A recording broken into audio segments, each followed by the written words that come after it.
শক্তিশালী বেশি। তা আজকে কোথায় তুই? কত কাদের তুই কোথায়? কোথায় গেছ? দেখা কর, আমাদের সাথে দেখা কর।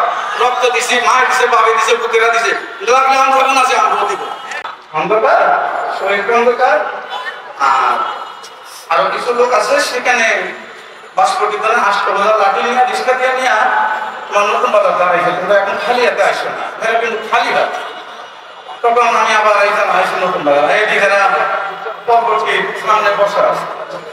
বসার পরে আমি আবার ঘুরিয়ে খাইলা গাড়ি আবার বেশি বাড়ছি, বাড়ছিতে যাইয়া বললাম যে পড়াশোনা তোমরা পর্যাপ্ত গাড়ি দাও, যাইয়া সেখানে লাঠি ছাড়া কেউ যাইও না, হেগেন অবস্থা খুব খারাপ।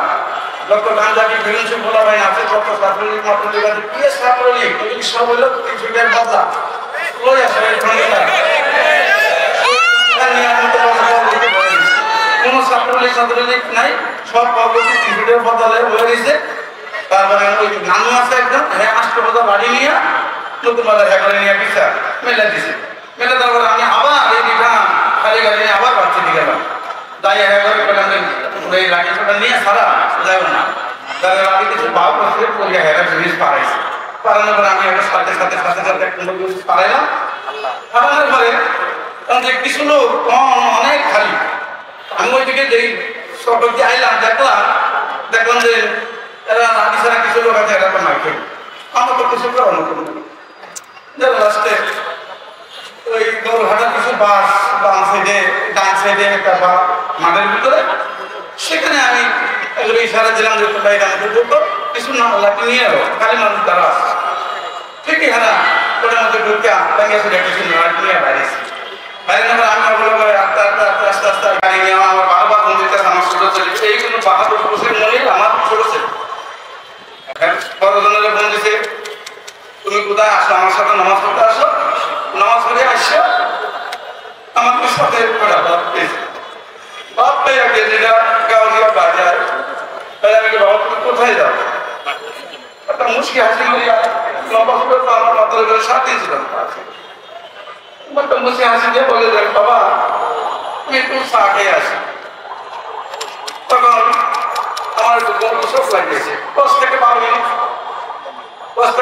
পর আমার চোখ লাগিয়েছে। আসার পরে ছোট একটা পিছিয়ে আয়া শিক্ষতি হচ্ছে আন্টি গো আন্টি আমার মনির ভাইয়ের নাই, মনির ভাইয়ের নেই কথা বল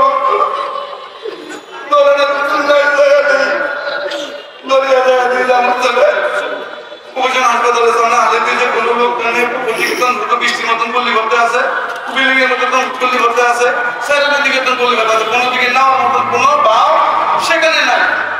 যারা আসছে একটা আমাদের পরিচিত লোক সাহস করে একটা ব্যাঙ্গারি নিয়ে আসছে, কিছু লোক হাসপাতাল বসে আমরা নিয়ে যেতে রাতে আমরা তাদের ব্যাঙ্গারি তুলিয়া লয়ে দিচ্ছি যে বিসিতে পুলিশ ঠাস ঠাস আলো দিতে আছে, যারা লাশ পরিমাণ লয়ে গেল বাসায় নিয়ে সেখানে কিছু আয়োজন হয়েছে, কিছু ধোয়াইছে, ধোয়ার পরে বলছে যে কবর দিতে ওনার কবর দিতে দেয়, গেলাম বাসতলা সেখানে দেয় না, গেলাম আদালত কবরস্থানে সেখানে দেয় না, গেলাম বেড়ায় সেখানে দেয় না, গেলাম নাওরা সেখানেও পাতা, এই লাশ মারি দেওয়া যাবে না পোস্টমর্টম ছাড়া।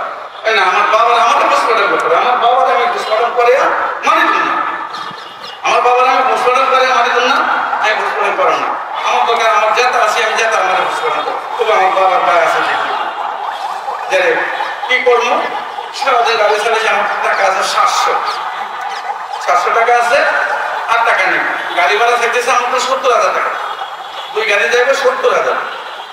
যারা আসতে কি করি, কোনো মাটি দেওয়ার মতন কোনো পুলিশ নাই, লাশ পরিমাণ যারে কিছু লোক বন্ধু বান্ধব কিছু লোক আমার কিছু হেল্প করছে, প্রায় 27,000 মতো হেল্প করার পরে আমি ইয়ে কর তোর অ্যাম্বুলেন্স খবর দিই, সে কিন্তু রাতের 1টা বাজে যে অ্যাম্বুলেন্স করি আমি আল্লাহ নাম লইয়া আমার খানদারে লইয়া গেলাম আমরা ইলিশা দিয়া গেছি। তারপরে সেখানে গাড়ি নেই, পেরিতে সারে না, 6:30 বাজে এই পেরিতে 8টা বাজে সারার পরে সেখানে গাড়িটা মুখে রাখছে, গাড়ি ফেরি নামছি, নামার পরে গাড়ি টান দিছে, টান দিয়ে আমরা বাড়িতে গেলাম, বাড়িতে যাওয়ার পরে কিছু আওয়ামী লীগের নেতারা দেখেন যে কারা কারা পবিত্র আওয়ামী লীগ করে, কারা কারা পবিত্র আওয়ামী লীগ করে, তাদের মুখে দিয়ে সেটি বলা যায় যে তারা আওয়ামী লীগ করে।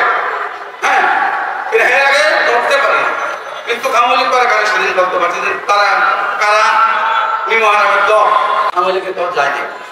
যাই আমরা দাবার দাবান করিয়া আলহামদুলিল্লাহ 12 দিন আসিলাম পরে 12 দিন থাকিয়া মা অসুস্থ, এখনো অসুস্থ, এখনো দুটা ভাত আমি খাওয়াইতে পারি না, বিছানা করিয়া রয়েছে, আর একটু পানি কাজে খায় আর একটু সাহায্য করে আসে।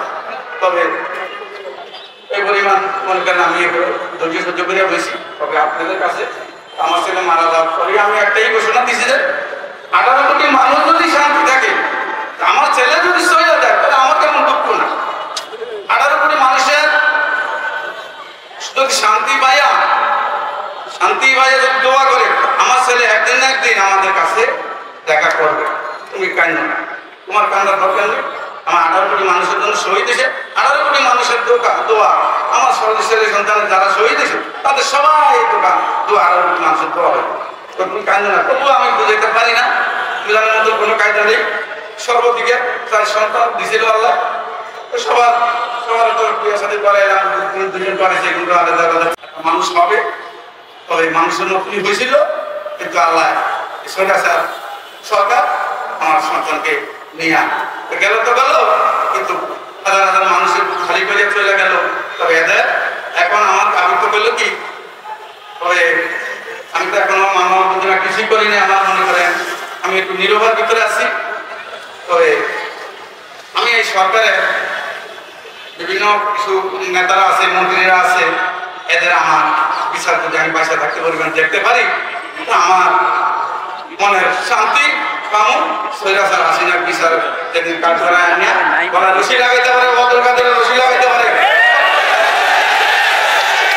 চট্টগ্রামের হাসানুল হক এদের যদি সচল মিডিয়া চায়, সচল মিডিয়া সামনে নিচে কি হয় দেখে না, সচল মিডিয়া সামনে নিচে কি হয় এটা যদি চোখে দেখতো তাহলে আজকে আমাদের একটা বাচ্চা কাচ্চা ছেলে সন্তান মারা যাইতো না। হ্যাঁ, এরা সব সময় সোশ্যাল মিডিয়া যায় কইতো যে আমার ছাত্রলীগের হাত করোনার চেয়ে শক্তিশালী বেশি বলছে, বলছে নাকি মিথ্যা কোন এটা? আমার ছাত্রলীগের হাত করোনার চেয়ে শক্তিশালী বেশি। তা আজকে কোথায় তুই, তুই কোথায় গেছ? দেখা কর, আমাদের সাথে দেখা কর। রক্ত দিছি, মা দিছে, বাবা দিছে, পুতেরা দিছে, লাগলে আমার কেমন আছে আমরা দিব। আমাদের সাথে দেখা কর। তবে এখানে একটা কথা আছে, আমাদের নতুন বাজারের দিক দিয়া বাসদ মেয়ায় সেখানে কমিশন আসছিল, বাসদ মেয়ায় কমিশন আসছিল, শহীদ খন্দকার কমিশনার না, হ্যাঁ যে শহীদ খন্দকার যে অত্যাচার করছে, কিন্তু বাসদ মেয়ে সমস্ত অত্যাচার করে কুড়াইলের আসারি দিল এক কি বিধানসভা মানে হাতে কুড়াইলের আসারি দিয়ে হ্যাঁ মিছিল করছে। হ্যাঁ, মাদ্রাসার মাদ্রাসাতে একটা ছেলে বাড়িয়েছিল, বাড়ির পর শহীদ কেন্দ্রের বড় দিয়ে ছেলেটা ঠেঙ্গারটা বাড়িতে ভেঙে গেছে। সাহিত্যনগর খ্রিস্টান যারা আছে তারা বলতে পারবে, সাংবাদিক থাকলাম সাহিত্যনগরেরই এক সাংবাদিক দেখছি, তারা বলতে পারবো কত হয়েছে। আমি শহীদগঞ্জ বিচার চাই, কেন চাই? হ্যাঁ, আমাদের ছাত্রলীগের বলা ভাই জীবনকে ঢুকিয়ে দিয়া বিল্ডিংয়ে বিল্ডিংয়ে উড়িয়ে দিয়া আমাদের বুক খালি করছে, আমাদের বুক খালি করছে। আমি বিচার চাই আমার কাছে। তবে আপনারা সবাই একটু খেয়াল করবেন, আমার মনে করেন অনেক দুঃখ আছে ভিতরে, দুঃখ বলার তো লাগে না, আর বলার কিছুই না। সবাই তো জানেন, যার সন্তান যা হ্যাঁ বোঝে যে হ্যাঁ কথা কাজে না। হ্যাঁ,